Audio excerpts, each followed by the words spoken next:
DDS server itu kan fungsinya untuk menghubungkan antara PLC dan SCADA ya. Pokoknya device lah ya. Salah satu alasan kenapa saya sangat concern di MQTT ya. Dari Himnet ini kan selain sebagai gateway juga sebagai visualisasi kan.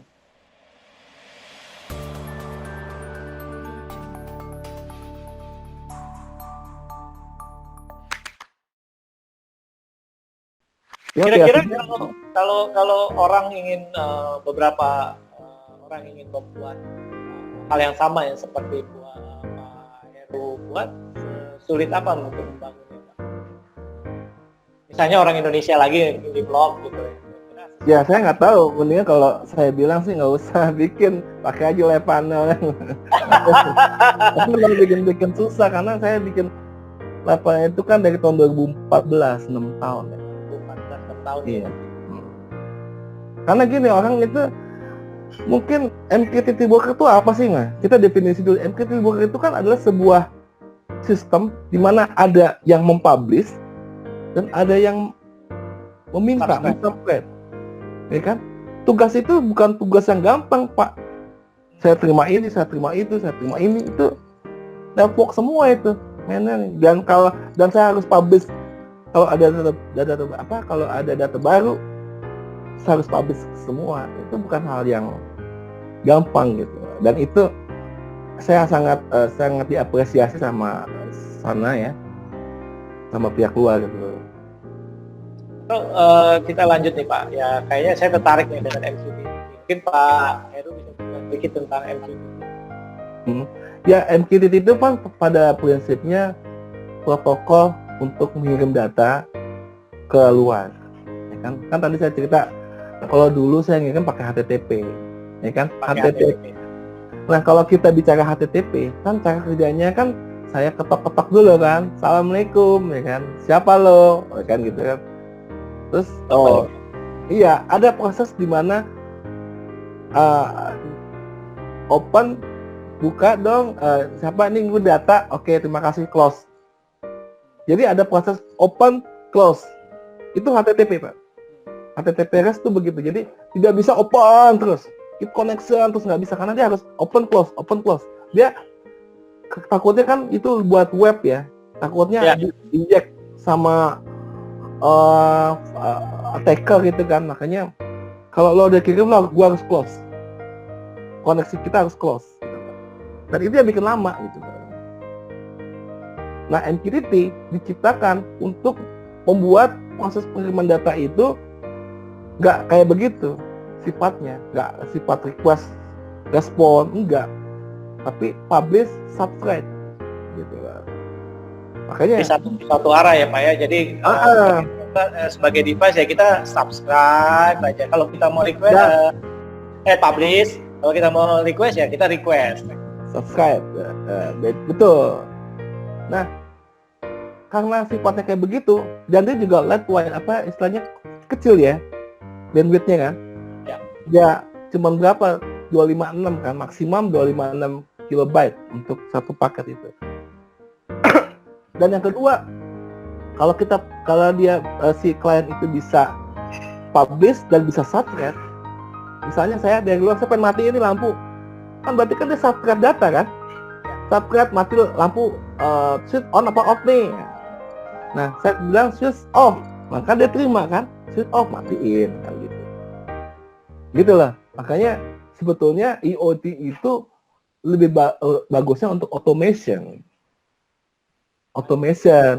Artinya contohnya gini, kenapa misalnya gini, kalau udah siang, jika lampunya masih nyala, matikan, ya kan? Jika suhu di kamar ada sekian, nyalakan. Kalau udah dingin, matikan, gitu kan? Gitu. Dan itu bisa dilakukan oleh Node-RED. Aplikasinya Node-RED ya Pak ya? Iya dong, dia kan ngebaca sensor, Kalau pakai Arduino emang nggak bisa. Arduino bisa aja sih, tapi kan mesti compile ya, compile kan. Makanya Raspberry cukup cukup nyambung tuh main. Dan kita harus tahu bahwa ketiga produk ini semua asalnya dari Inggris. MQTT dari Inggris, Node-RED dari Inggris, Raspberry Pi dari Inggris. Gitu. Satu paket. Satu paket 3 produk ini ya. Iya, Raspberry Pi, MQTT, Node-RED satu paket gitu. Modbus dari mana? Jerman. Kan walaupun Eropa walaupun sama-sama bulan kan sebetulnya kita kayak ngomong antara Jawa dan Sunda kan gitu ya, walaupun satu pulau tapi kan ada rasa gue pengen lebih menonjol dari kamu kan gitu Pak. Kalau si Jerman ngomongnya Modbus kan, Profibus gitu. Tapi kalau selain MQTT apalagi Pak yang biasa OPC UA? Saya lihat ada OPC UA juga di video-video Pak. Nah, OPC UA itu juga sebetulnya sifatnya sama kayak MQTT Pak. Oh sama, cuma beda ada developer yang membangunnya ya. OPC is Microsoft. Oh, oke. Iya dong, OPC siapa? Microsoft. Kan kalau kita ngomong OPC kan sejarahnya kan dia oleh proses controller kan. Jadi kalau ada oleh kan, jadi Microsoft kan sifatnya oleh kan. Jadi dia kayak DDE gitu, DDE. Itu tadi. Kamu punya apa? Mesin. Saya pakai bahasa Profibus nih. Kamu pakai kan kayak gitu. Untuk menghubungkan dengan komputer, yaudah deh gue jadi penengahnya deh, gue jadi caloknya. Gitu. OPC. Buat calo, Pak. Calo. OPC itu buatan Microsoft, MQTT dari Inggris. IBM. Kebanyakan yang pakai sekarang gimana Pak? Kalau di industri kan larinya ke OPC UA ya, atau MQTT ini yang open source-nya, OPC UA-nya yang berbayar yang biasa dipakai. OPC UA itu masing-masing kan ada kelebihan kekurangan Pak. Ya kan? Kalau kelebihan OPC UA itu dia punya struktur datanya lebih lengkap, ya kan? Lebih ini gitu. Itu aja sih. Kalau MQTT kan sebetulnya lebih Gojek kan. MQTT itu cuma Gojek gitu lah. Buat ngirimin paket dua ke sana kan gitu. Oh, oke. Nggak lebih dari itu, terlalu sederhana gitu lah. Sedangkan OPC-UA kan berbeda kan. Berbeda dong. Ya ada subthread, ada publish, ada read, ada macam-macam. Komen-komennya banyak gitu. Jadi industri memang kalau ngomong industri berarti kalau OPC UI gitu.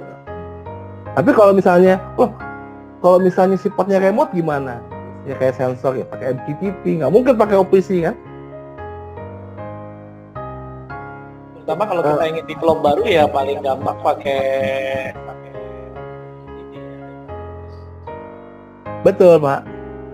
Jadi pakai MQTT. Yang kedua sebetulnya ada lagi protokol yang agak-agak udah dimulai dipakai nih Pak, namanya JWT. JSON Web Token. Oke, Jason. Jadi kita punya data nih. Kan kalau MQTT punya data di publish aja kan. Strukturnya kan topik sama isinya atau payload. Lalu itu yang dipublish ke broker. Right? Nah, kalau JSON Web Token itu kontennya salah satu paket itu di apa istilahnya dienkripsi. Jadi bilangan apa gitu loh. Karena gini, kalau kita ngomong masalah security kan MQTT katanya nggak secure. Oh pakai SSL juga nggak, sebetulnya tetap aja bisa dibaca kan. SSL tuh sebetulnya lebih lamban kan Pak. Bener nggak? Kan SSL itu kan jalurnya jalur terenkripsi. Bener nggak? Nah kalau JWT itu paketnya yang dienkripsi.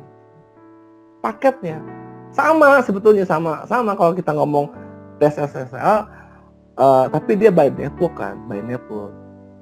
Itulah. Kalau JWT itu paketnya sudah dienkrip, hanya bisa dibuka oleh dia yang punya kuncinya. Gitu. Jadi boleh dikatakan MQTT itu aman Pak untuk security. username atau ada enkripsi khusus yang bisa dibangun di situ kalau mereka ingin di-block?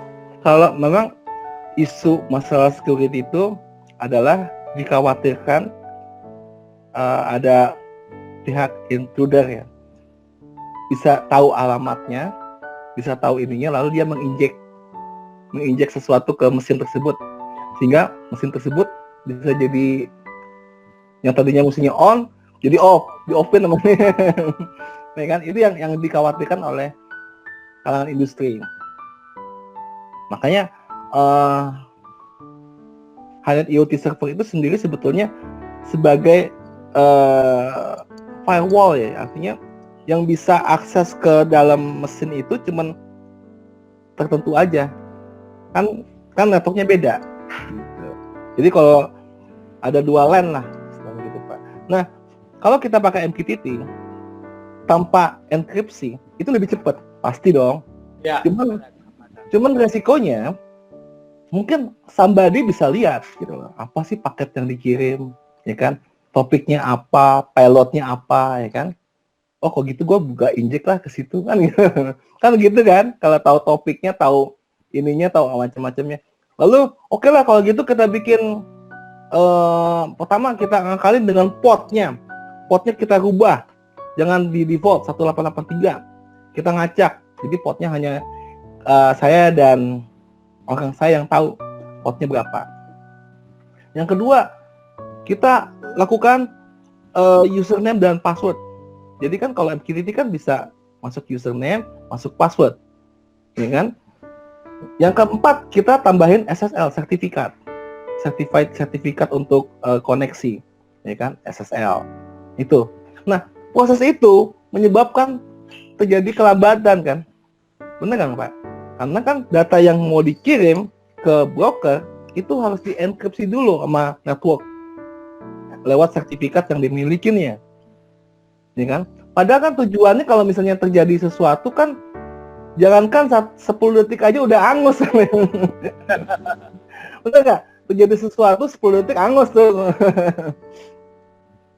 Jadi kita nggak bisa nunggu lama. Makanya saya menawarkan dengan mengenkripsi pilotnya. Jadi pilotnya itu di-encrypt. Jadi hanya yang punya kunci aja yang bisa melihat isi pilotnya apa sih. Itu lebih cepat karena yang di pilot cuma enkripsi. Yang di-enkripsi hanya pilotnya saja. Jadi network dia tidak melakukan apa-apa. Tetap open biasa gitu. Jadi kalaupun didengar sama orang, ya dia cuma bisa lihat angka-angka yang aneh-aneh gitu kan, nggak bisa dibaca oleh manusia kecuali dia punya kuncinya. Itu namanya pilot encryption. Tapi kalau misalnya saya juga pengen topiknya juga jangan di ini dong, jangan dibaca orang. Nah, digunakanlah yang namanya JSON Web Token. Jadi JSON Web Token itu paket sebelum dipublish keluar, kita encrypt dulu Pak. Topiknya, pilotnya dengan menggunakan kuncian SSH 256 itu tadi, mau SSH 256, mau 512, mau apa gitu, ada kunciannya dengan kata kunci apa, lalu di-encrypt dan baru dipublish gitu loh. Dan ini yang sudah diterapkan di Indonesia Pak.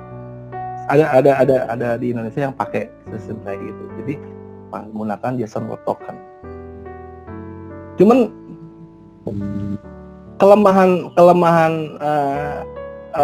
kelemahannya berarti kan sebelum dipublish di-encrypt dulu itu aja. Kalau yang versi saya pilot yang di-encrypt.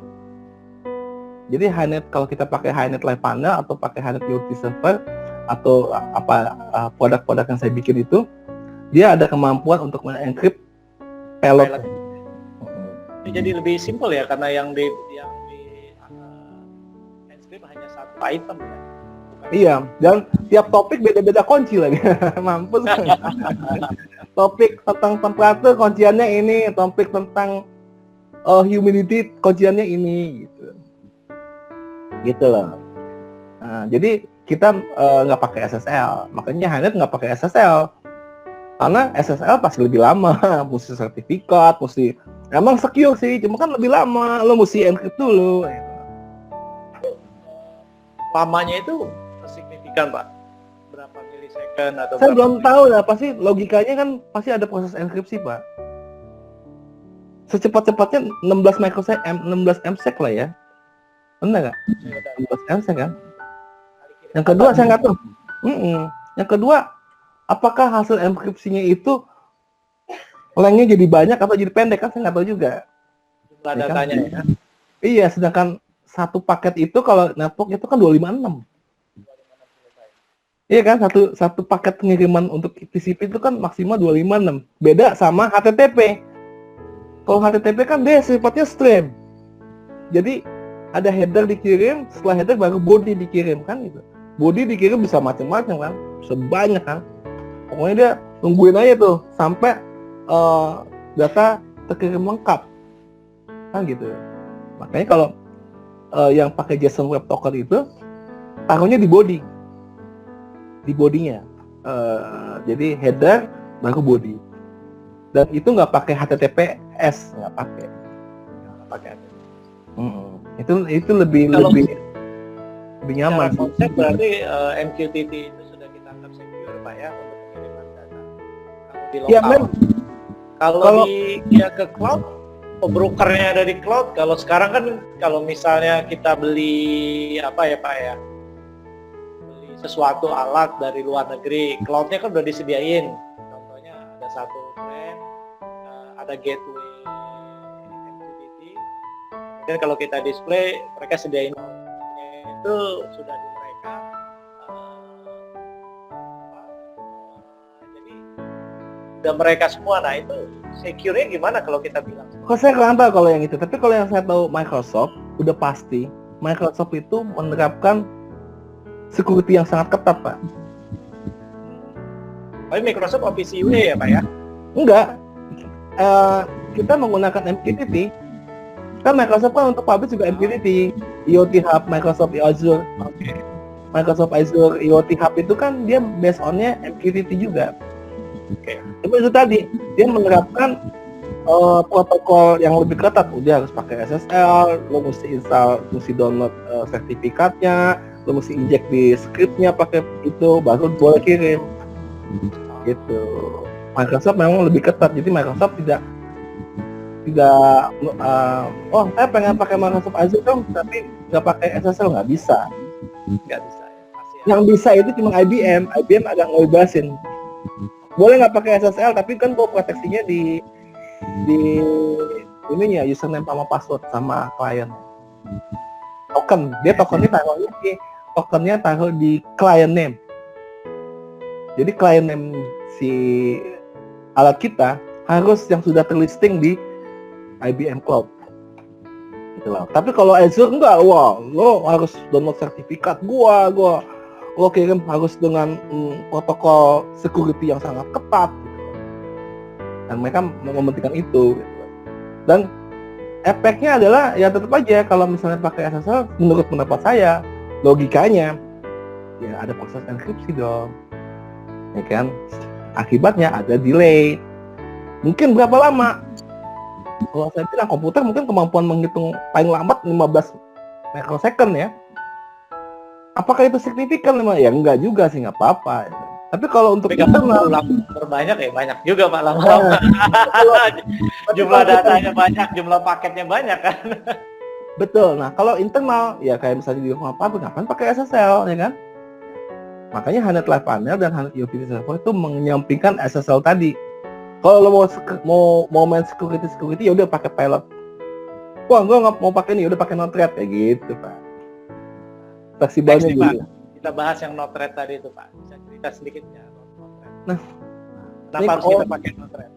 Nick O'Reilly itu sebetulnya kan melihat dari Inggris ya. Nick O'Reilly itu yang bikin Node-RED tuh lead programmernya kan si Nick itu dia bikin Node-RED supaya proses komunikasi data ke server itu lebih mudah kan, nggak pakai scripting kayak Arduino kan.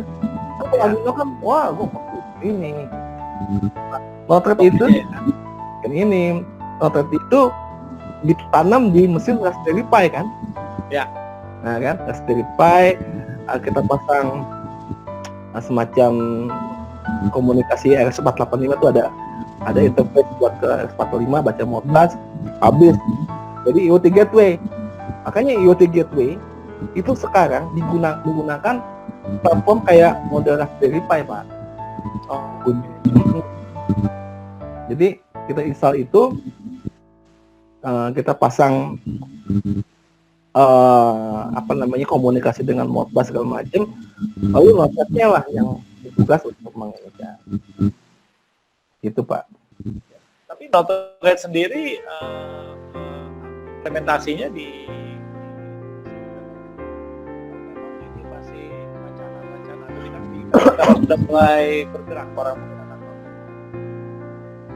Ya kalau yang sejauh saya lihat di lingkungan pabrik ya, lingkungan teman-teman memang udah mulai pakai Node-RED.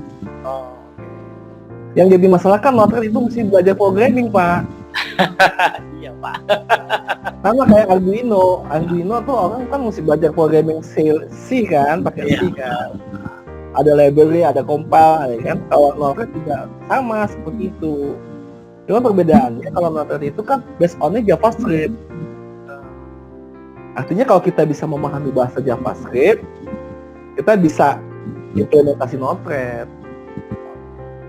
Gitu. Tapi kalau C dipakai di Arduino kan. Ingat Arduino tuh kan Italia ya. Iya, Pak. Raspberry Pi Inggris ya. Saya bilang itu tadi ada persaingan dua negara kan. Bisa. Jadi Node-RED ini sekarang banyak vendor-vendor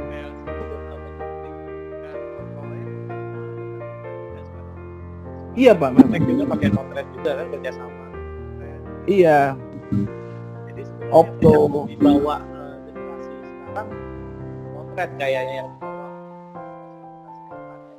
Iya betul, Pak. Karena kan saya ngomong, kita ngomong ada saya punya namanya gas sensor. Iya. Tujuannya ada sensor gas itu adalah untuk mendeteksi apakah di ruangan tersebut ada kebocoran gas atau enggak. Ya. Dengan adanya IoT, informasi tentang kadar udara tersebut itu bisa dipublish lewat MQTT. Ya kan? Nah, dan sekarang kalau zaman dulu kita mesti pakai Modbus. Ya kan, Modbus nih. Berarti saya mesti nambah alat dong. Ya. Modbus master, ya kan? Modbus master tinggal colok ke dia, request pulling gitu. Jadi kita tahu nih atau di display. Oh ini kan enggak sampah. Gitu. Dengan adanya MQTT dan Node-RED itu membuat kalau kita misalnya punya informasi tentang suatu data yang harus kita pantau terus menerus, itu lebih baik daripada zaman dulu. Zaman dulu saya pakai Modbus. Baca berapa kadar gas di situ, ya berapa kadar gas itu, ya. Pas sekarang kan enggak ada perubahan, kirim gitu. Dan itu dilakukan oleh Node-RED. Gitu, Pak. Makanya Node-RED itu sebagai jembatan antara data dengan dunia luar. Gitu loh. Jadi kalau boleh saya simpulkan sekarang masih bisa dipakai, Pak, ya, oleh teman-teman sekalian sebagai sistemnya atau perantara antara device dan visualisasi. Betul. iNet visualisasi light panel juga bisa dipakai kan? Ya betul. Nah, yang salah satu hal yang cukup membuat saya senang, light panel itu kan jalan di mesin Windows X86. Ya. Dan sekarang udah ada vendor yang menjual X86 komputer itu sebesar ini, harganya sekitar 2,5 juta lah. Apa tuh namanya? Lupa. Ada saya lupa. Mini PC ya, Pak, ya, mini PC ya. Bukan mini PC. Kalau mini PC kan Jadi dia dia tuh kayak Arduino, jadi dia kompatibel dengan analog input Arduino segala macam. Artinya kita bisa jalanin Arduino di aplikasi itu. Oke. Gitu ya. Jadi kayak semacam Arduino Raspberry Pi, tapi dia x86. Artinya OS-nya Windows 10. Nah, itu kebagusannya apa kebaikannya? Nah, berarti sepak komputernya itu colokin ke HDMI, pakai di layar, bisa langsung jalan ya. Iya, dan komputernya kecil.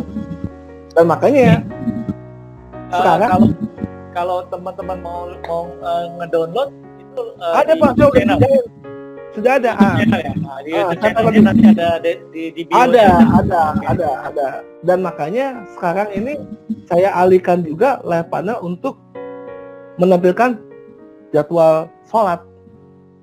Gitu loh. Karena kalau jadwal sholat nih, kan saat ini yang ada di market itu kita minimal budget 3 juta.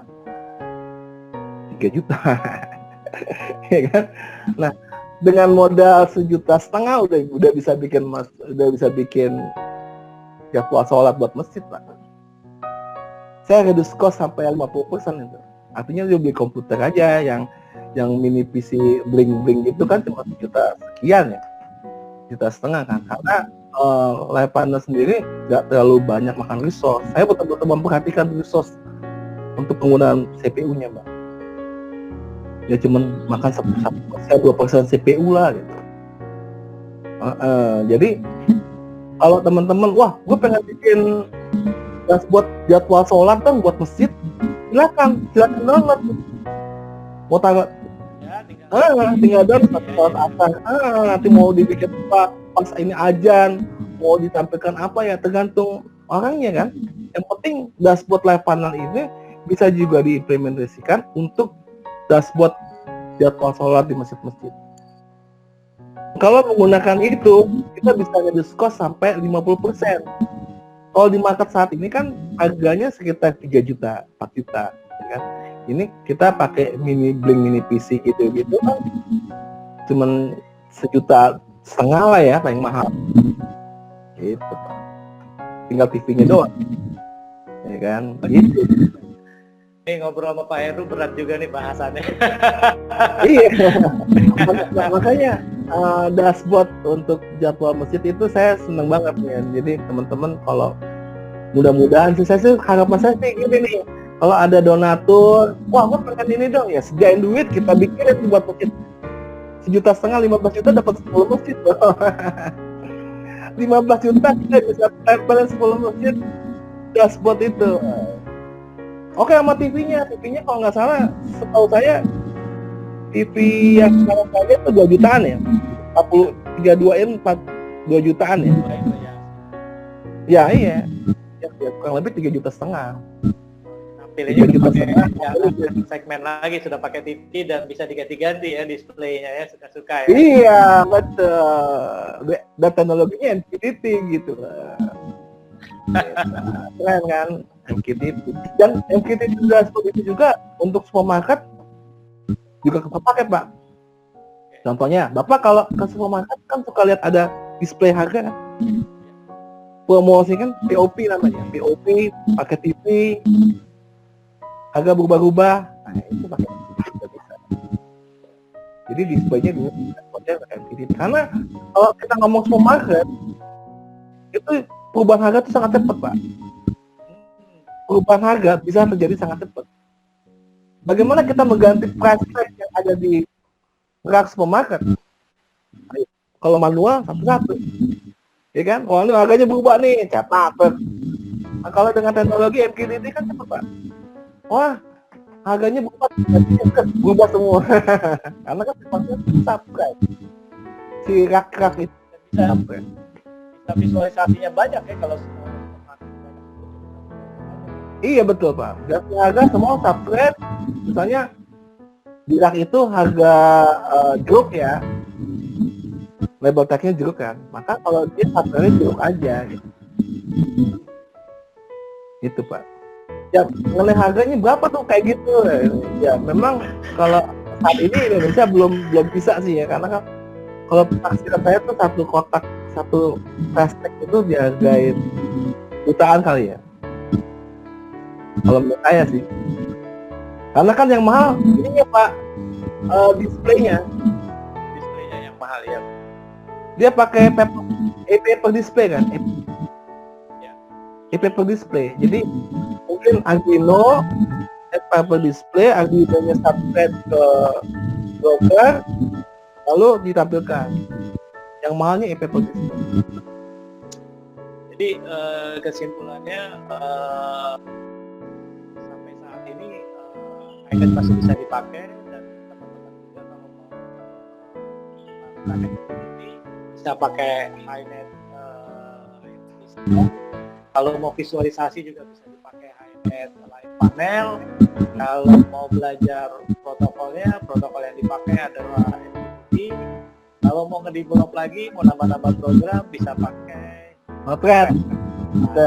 Dan ini teman-teman yang suka Arduino nih, kan Arduino kadang-kadang nggak bisa komunikasi, mesti ada LAN card, ya kan, mesti ada USB gitu. Kalau ke modal serial, terus colokin ke laptop, lalu tampilkan di live panel, itu bisa juga. Oke. Jadi pakai serial Pak. Serial tuh USB bisa Pak ya? Jadi nanti di live panel menampilkan data yang dikirim di serial itu. Dan lalu disimpan ke database atau dipublish keluar, kan gitu. Betul ya? Jadi dia bisa kayak gitu juga. Dan biasanya kalau misalnya saya punya Arduino doang nih, colok outputnya serial, terus saya colokin ke komputer yang kecil itu, ya kan, berarti bisa langsung apa? Ambil kan, play, dan komputer itu bisa update ke broker, gitu. Ya, kan orang-orang kan ngomongnya begini Pak, kalau saya jujur kendala yang saya hadapin adalah mereka bilang, ya OS-nya Windows. Kenapa dia Windows? Gue bilang, Windows 10 itu 300.000. Bener gak sih? Windows 10 itu 300.000. Kalau 300.000, ya kan? Oh, Windows. Emang kenapa mesti Ubuntu? Windows kan juga bagus. Jadi intinya IoT itu harus memberikan action, berbagi proses. Betul. Ya, makanya kenapa kita publish data keluar, supaya dengan datanya banyak, big data, kita bisa menganalisa kira-kira ini alat berapa lama lagi nih kan gitu ya. Kan kata, wah ini tuh kan nih, makin tuh kan nih. Nah itu nanti itu yang kedua itu sebagai data logger big data, lalu jadikan sebagai data analisa dan machine learning. Yang kedua sebagai otomatis, dia bisa lihat kondisi, matiin lampu, ya kan? Atau kalau zaman COVID ini lah, ada kamera lihat orang lewat, kan kelihatan tuh suhunya berapa. Nah, langsung ditandain, oh si Anu, langsung hubungin ke server siapa sih dia, gitu. Kan kayak gitu. Dan itu semua data ke manusia gitu loh. Jadi IoT itu dibuat untuk mempermudah manusia, menjadikan manusia duduk santai nonton YouTube aja. Yang lain-lainnya dia akan dibuatkan oleh device. Itu maksudnya. Gitu. Siap. Dan nanti bisa ketemu lagi kita ya langsung ya. Iya Pak. Mudah-mudahan berakhir ya, sehingga nanti lebih enak ngobrolnya. Saya bisa datang ke tempat Pak Heru ngeliatin HiNet-nya seperti apa langsung dipraktek. Iya, siap. Baiklah IoTizen, demikianlah diskusi kita dengan Pak Heru, implementer dan aplikator IoT. Semoga kita bisa memanfaatkan produk-produk yang beliau generate supaya mempermudah kita mengimplementasi IoT, dan juga memperkenalkan bagaimana software-software yang dipakai untuk membuat aplikasi IoT. Semoga menginspirasi IoTizen semua. Demikian, sampai ketemu sesi berikutnya. Assalamualaikum warahmatullahi wabarakatuh.